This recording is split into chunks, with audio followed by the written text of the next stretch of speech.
Welcome to the Quality Meat Scotland podcast. Industry updates and best practice to promote, support, develop and protect the Scottish red meat sector. Hello and welcome to this first QMS podcast of 2022. I'm Mark Stephen. In this series we're going to be focusing largely on animal health, how to maintain it, how to improve it. Now, good health doesn't necessarily mean using more medicines. In fact, if you set things up right, the reverse can be true. Eilidh Corr is an animal health specialist with QMS. She's a vet who's worked in mixed practice in the north of Scotland, predominantly in beef and sheep. Tim Geraghty is a veterinary specialist, a farm animal vet, and a recognised specialist in bovine health and production in the UK, and a diplomat of the European College of Bovine Health Management. His current role with SRUC is as manager of the Aberdeen Disease Surveillance Hub at Craibstone. He's got a particular interest in preventative medicine and health planning in beef and sheep systems, and one of his current projects is in looking at improved support for effective health planning for farmers and their vets. Firstly, thank you both very much for agreeing to speak to me. Thanks for having us, Mark. Yep, thank you. Nice to be here. No, it's nice of you to give us the time. Start with you, Eilidh. You came into the role with QMS last September. What does it involve? Oh, that's a good question. People who've asked me this before, I've said, well, it's quite a big elephant to eat. So my role is a new one, and I'm working within the industry development team in QMS.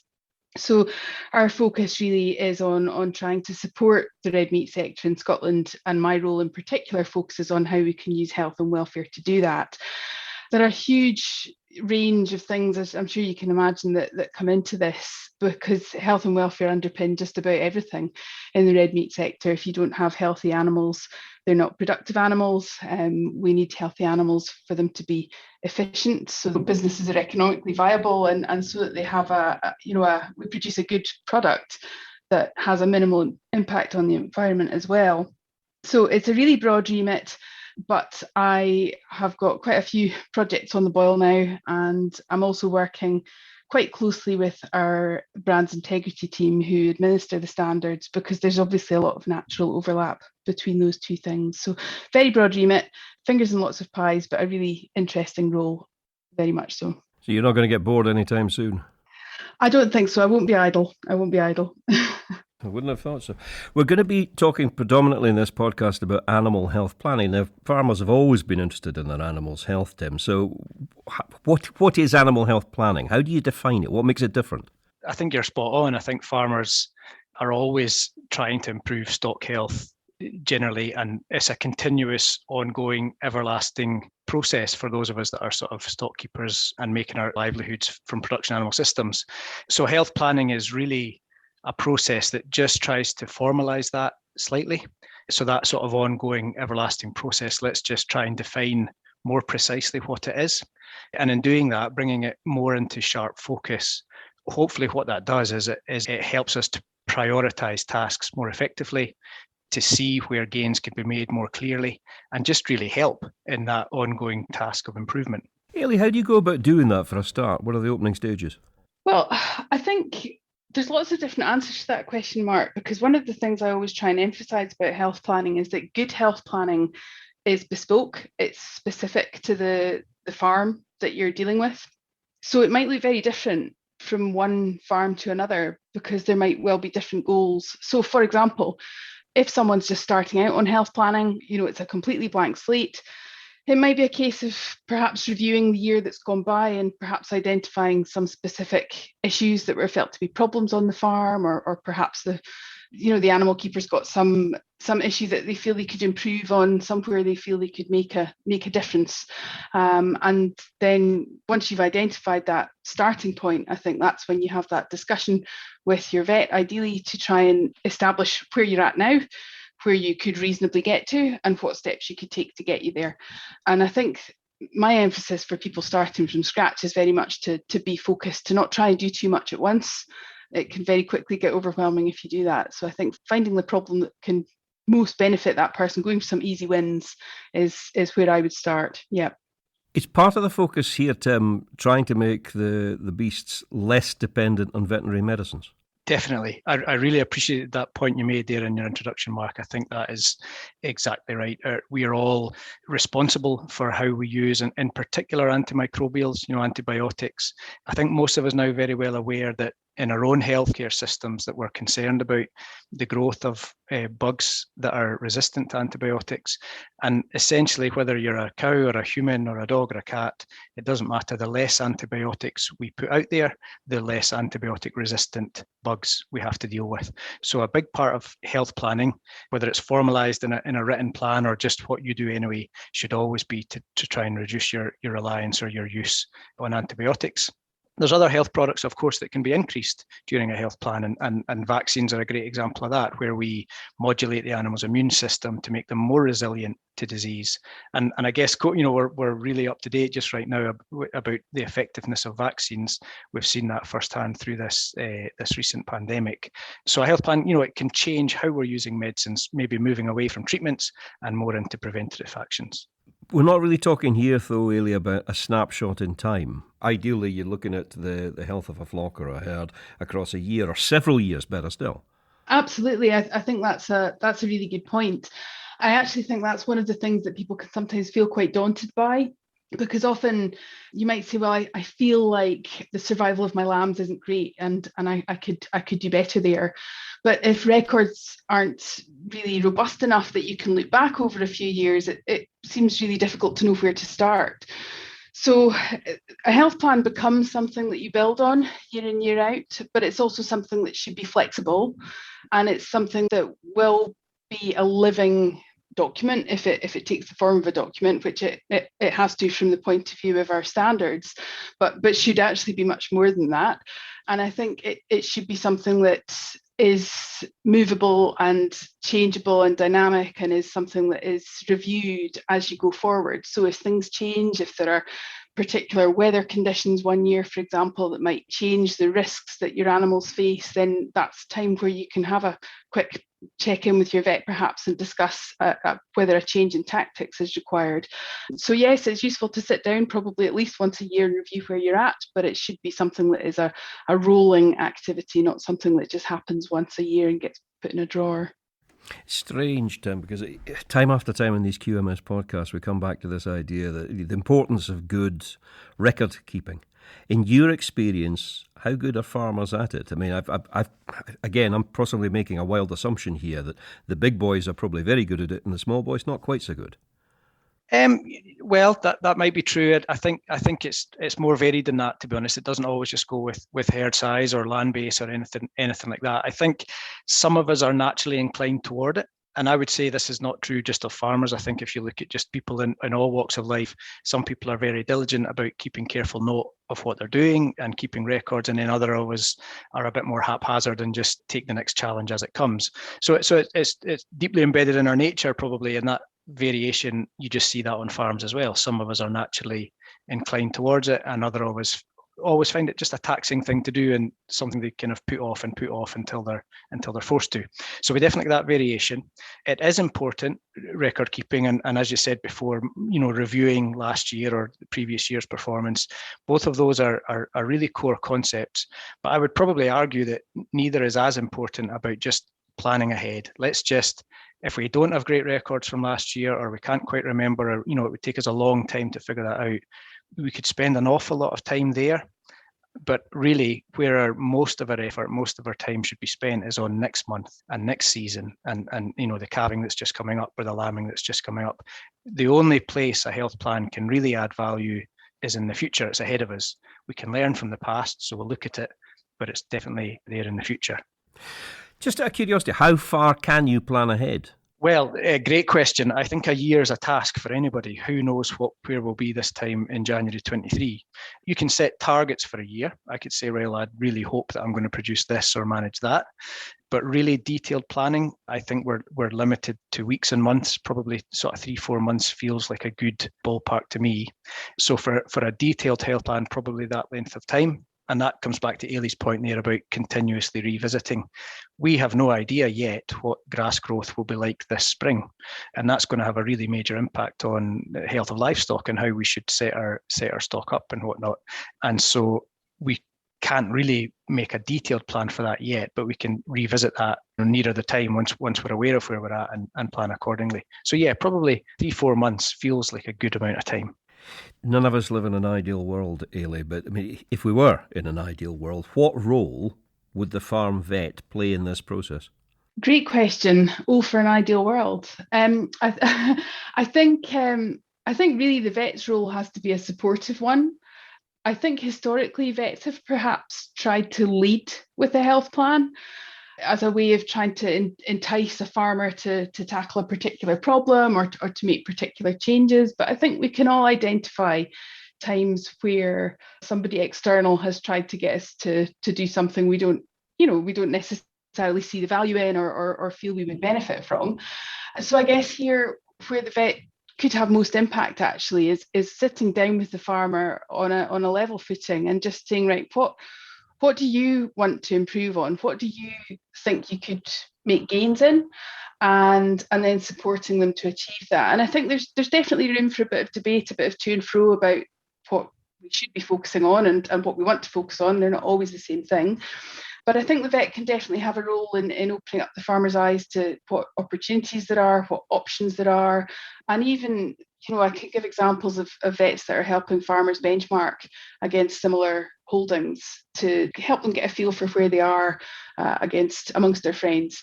So I think the vet's role is a supportive one, but it should, in many cases, particularly where there are disease issues on a farm, be pretty integral to an effective health plan.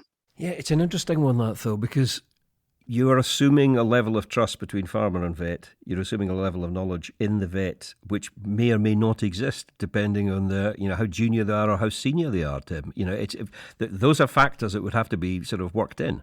Yes, I'd say so, and I would firmly be in the camp that says the farmer needs to lead this process.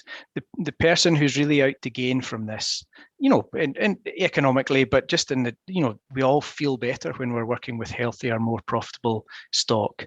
So the person that really gains from it is the farmer. And further, these plans, they always end up in specific actions. So next week I'm going to do this. The week after that, I've got to remember to do that. The person who carries those actions out and really makes the difference is always the farmer. So for me, it's always farmer-led, for sure. And your point about, well, where is the relationship with your own vet at that point? That's a fair one. That does come and go.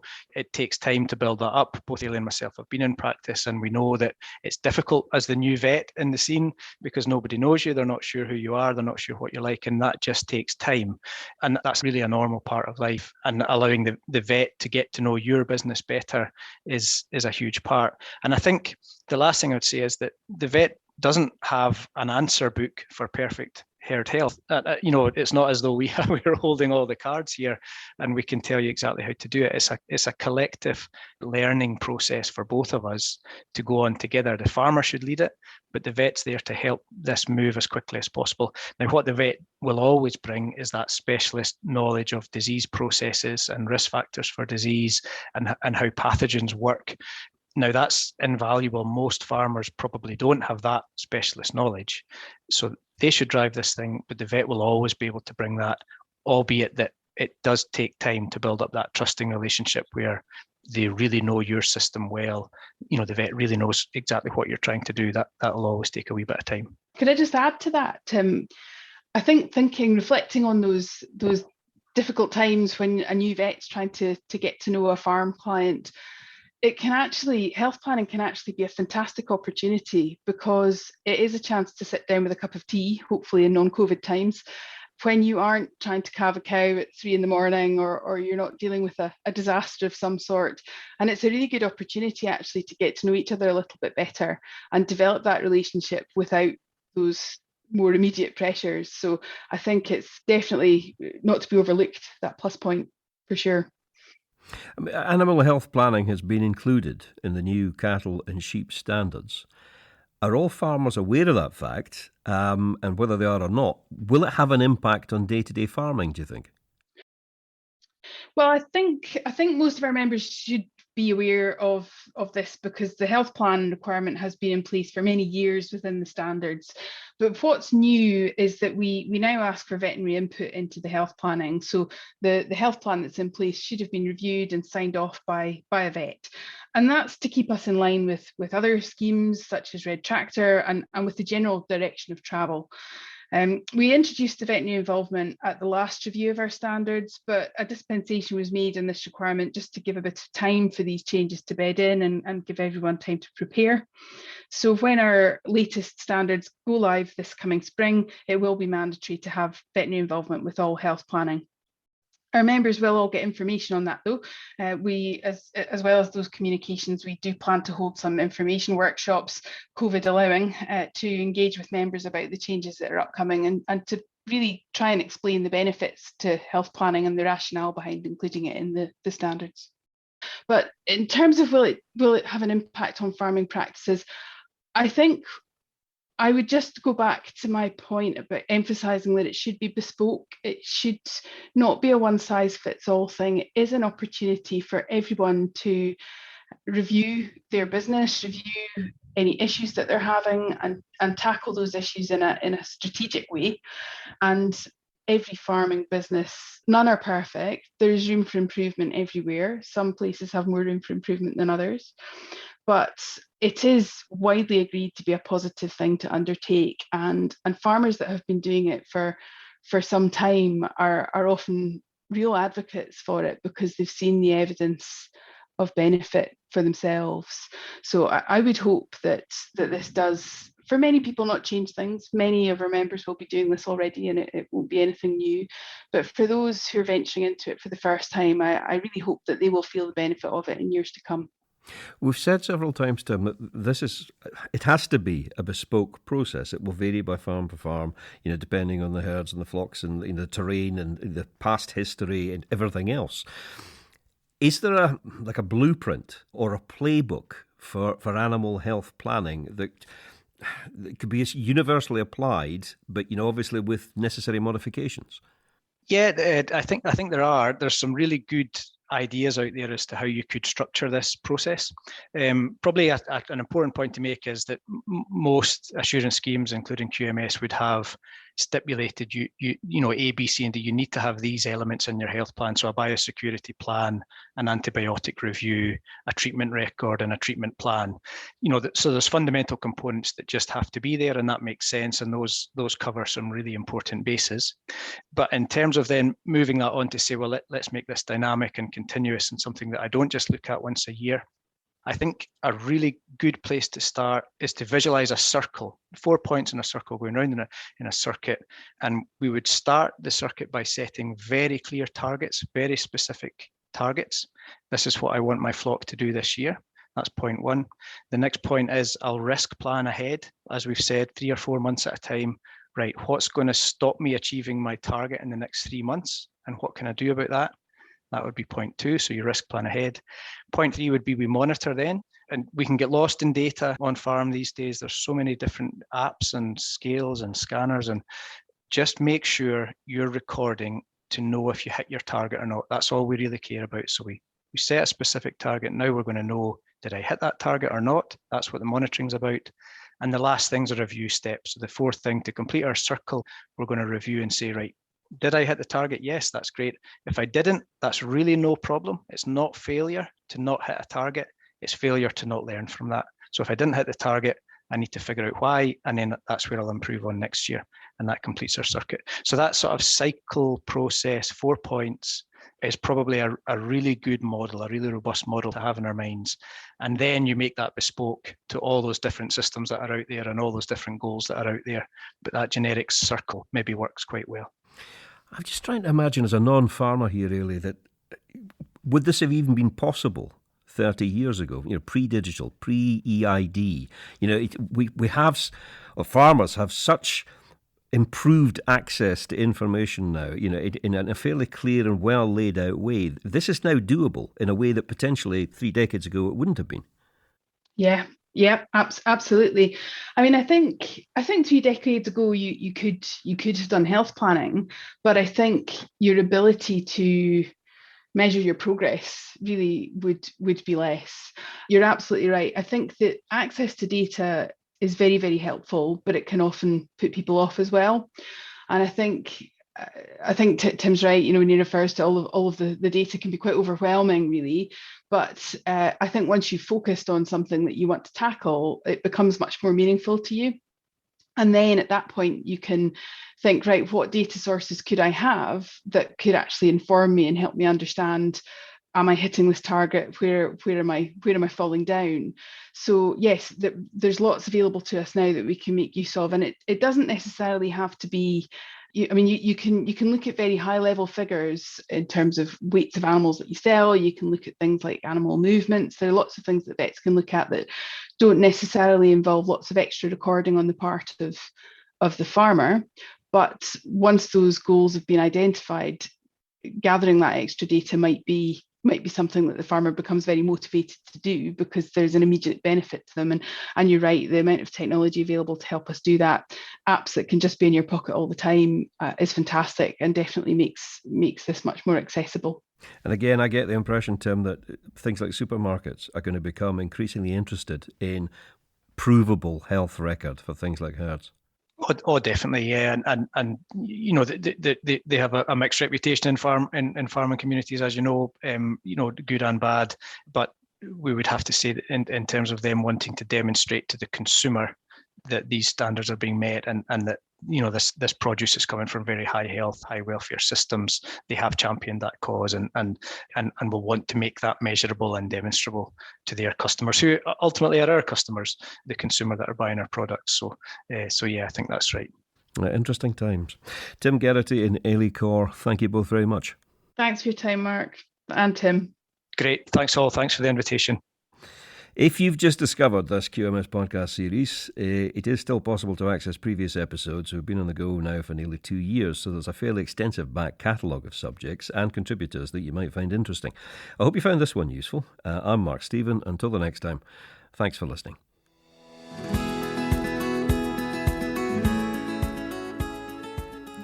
Thank you for listening to the Quality Meat Scotland podcast. For news and to listen back to previous episodes of the podcast, visit qmscotland.co.uk. For Scotch beef, Scotch lamb and specially selected pork recipe videos and inspiration, visit www.scotchkitchen.com or follow Scotch Kitchen on Facebook, Instagram or Twitter.